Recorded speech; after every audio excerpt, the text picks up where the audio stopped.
Assalamualaikum warahmatullahi wabarakatuh. Apa kabar kalian hari ini? Saya berharap kalian selalu dalam keadaan sehat-sehat dan selalu bahagia. Pada pertemuan minggu kemarin, kita sudah mempelajari tentang pengaturan hormon pada saat terjadinya menstruasi. Apakah kalian masih ingat? Saya berharap kalian masih ingat materi pada pertemuan minggu yang lalu. Untuk mengecek apakah kalian masih ingat atau tidak, seperti biasa saya akan memberikan beberapa pertanyaan dan silahkan dijawab. Jika saya bertanya, silahkan dijawab ya. Ada dua hormon kewanitaan yang mengatur sistem siklus menstruasi pada seorang perempuan. Hormon apa sajakah itu? Iya, hormon yang saya maksud adalah estrogen dan progesteron. Organ apakah yang berfungsi untuk menghasilkan hormon estrogen dan progesteron? Iya, organ yang menghasilkan hormon estrogen dan progesteron adalah ovarium. Dan pertanyaan yang terakhir, menstruasi terjadi jika penebalan dinding rahim mengalami peluruhan. Hal ini terjadi karena hormon wanita yang mempertahankan penebalan dinding rahim mengalami penurunan jumlah. Hormon apakah yang saya maksud? Ya, jawabannya adalah hormon progesteron. Terima kasih banyak. Semoga banyak di antara kalian yang masih ingat pelajaran pada pertemuan minggu yang lalu. Jika ada yang sudah lupa, tetap terus belajar, diputar lagi video pada pertemuan kemarin dan dipelajari kembali. Harus terus semangat. Nah, sekarang kita akan melanjutkan pelajaran pada pagi ini. Pelajaran hari ini adalah materi terakhir pada bab sistem reproduksi manusia. Tujuan pembelajaran hari ini adalah kalian mampu memahami macam-macam penyakit yang terdapat pada sistem reproduksi manusia.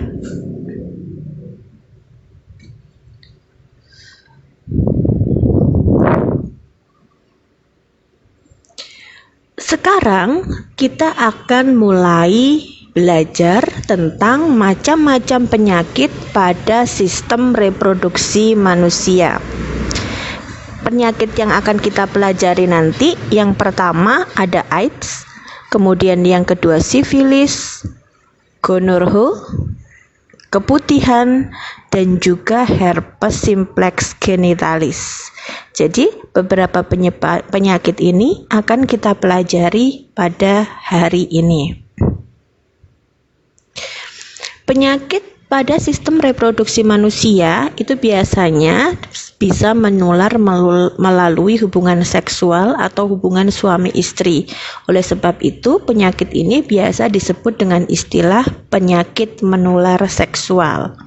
Jadi penyakit-penyakit ini bisa ditularkan melalui hubungan suami istri atau hubungan seksual. Penyakit yang akan kita pelajari pertama adalah AIDS, Acquired Immune Deficiency Syndrome.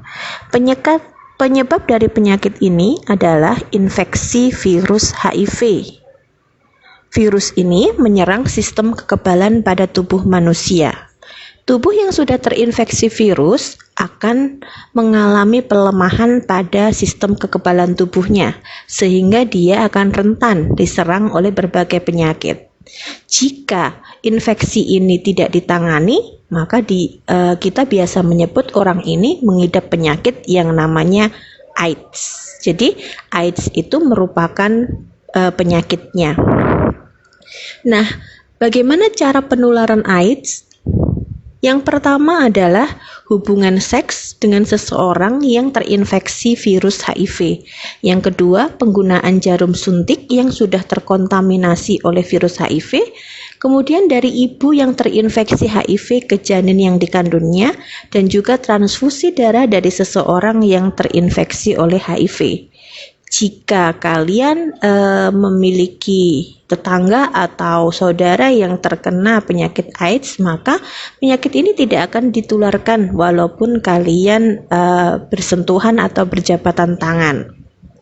Penyakit yang kedua adalah keputihan. Nah, keputihan itu merupakan suatu kondisi ketika ada lendir atau cairan yang keluar dari vagina. Sebenarnya keputihan ini normal saat kalian sedang menstruasi, dan pada ibu-ibu yang sedang hamil, biasanya mereka sering mengalami keputihan. Sebenarnya keputihan ini merupakan suatu cara bagi tubuh untuk membersihkan organ reproduksi dari sel-sel yang sudah mati dan bakteri yang masuk. Jadi sebenarnya normalnya keputihan ini untuk menjaga organ reproduksi. Nah, keputihan yang normal biasanya ditandai dengan keluarnya cairan bening dari saluran reproduksi. Kemudian cairan ini yang keluar ini tidak berbau.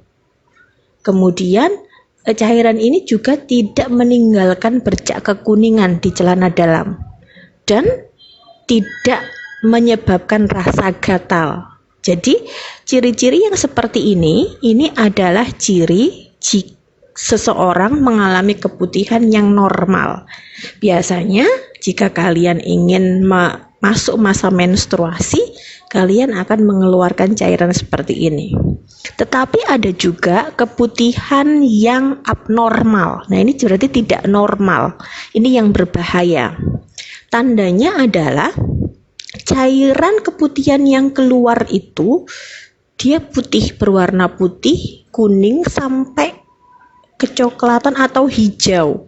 Kemudian cairan ini menimbulkan rasa gatal dan rasa terbakar di sekitar vagina.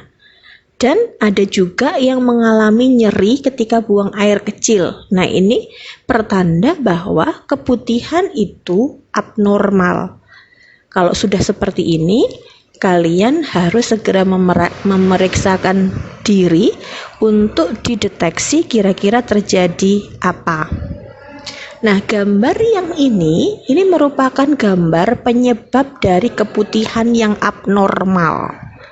Keputihan yang abnormal itu penyebabnya adalah adanya infeksi. Yang pertama bisa infeksi jamur Candida albicans seperti yang ada di gambar itu adalah gambar jamur Candida albicans, atau bisa juga karena infeksi bakteri dan parasit yang lain, atau mungkin juga ini merupakan tanda-tanda dari kanker rahim atau kanker leher rahim. Jadi keputihan yang abnormal itu ternyata lumayan berbahaya juga bagi kita. Penyakit yang selanjutnya adalah sifilis. Sifilis itu biasa disebut sebagai penyakit raja singa. Penyebabnya adalah infeksi bakteri Treponema pallidum. Ini gambarnya, ini adalah gambaran dari bakteri Treponema pallidum. Kemudian tanda-tandanya biasanya ada luka atau nyeri di alat kelamin. Kemudian ini juga bisa menular melalui hubungan seksual dan kontak aliran darah dari penderita sifilis. Tetapi jangan khawatir, sifilis ini bisa disembuhkan dengan pengobatan yang rutin dan tepat dengan menggunakan antibiotik. Karena sifilis itu penyakit yang disebabkan oleh bakteri. Kemudian selanjutnya adalah gonorrhea. Gonorrhea itu biasa disebut sebagai kencing nanah. Namanya aja kencing nanah, berarti nanti tandanya akan keluar nanah dari organ kelamin. Ini disebabkan oleh infeksi bakteri Neisseria gonorrhoeae. Gambarnya seperti itu. Kemudian tanda-tandanya biasanya nyeri pada saat buang air kecil dan keluar nanah dari alat kelamin. Tetapi kalau pada wanita itu sering tanpa gejala. Ini harus lebih hati-hati karena tidak ada gejalanya. Dan penyakit ini juga sama, dia bisa disembuhkan karena dia disebabkan oleh bakteri, dia bisa disembuhkan dengan pengobatan dengan menggunakan antibiotik. Penyakit yang selanjutnya adalah herpes genital. Kalian pasti sering mendengar kata-kata herpes yang biasa menyerang kulit. Hanya saja yang di sini ini adalah herpes yang menyerang alat kelamin. Ini disebabkan oleh virus herpes simplex atau HSV. Gejalanya adalah gatal-gatal, kemudian sakit pada saat buang air kecil, dan keluarnya cairan dari alat kelamin. Jadi kalau misalnya gatal-gatal pada alat kelamin itu bisa keputihan, bisa juga herpes genital. Dan muncul koreng dan benjolan pada organ reproduksi. Ini hati-hati karena herpes ini dia disebabkan oleh virus. Jadi susah untuk disembuhkan. Itu tadi merupakan penyakit menular seksual yang wajib kalian pelajari. Nah, kalian sebagai siswi, sebagai remaja, harusnya kalian bisa menjaga kesehatan organ reproduksi kalian. Yang pertama adalah menghindari pergaulan bebas. Jadi jangan bergaul secara bebas. Kemudian yang setiap hari bisa dilakukan agar organ reproduksinya bisa sehat terus, setiap kali pakai handuk, pakailah handuk yang lembut, kering, bersih. Kemudian celana dalamnya bahannya yang menyerap keringat, biasanya dari bahan katun. Kemudian ganti pakaian dalamnya minimal 2 kali sehari. Nah, ini bagi kalian remaja perempuan, setelah kalian BAB atau BAK itu buang air kecil, harus dicuci, harus dibersihkan dan dikeringkan dengan menggunakan tisu atau handuk yang bersih. Jadi dengan organ kelamin yang yang kering dan bersih, diharapkan mikroba itu tidak mau berada di organ kelamin sehingga kalian terbebas dari penyakit menular. Untuk yang laki-laki sangat dianjurkan untuk khitan atau sunat. Terima kasih, inilah materi kita hari ini. Jangan lupa untuk dicatat di buku catatannya. Semoga kalian terus semangat mengikuti pembelajaran di MTS Perguruan Mu'alimat. Semoga apa yang kita pelajari bermanfaat dan barokah. Wassalamualaikum warahmatullahi wabarakatuh. Terima kasih banyak atas perhatiannya. Sampai jumpa pada pertemuan berikutnya.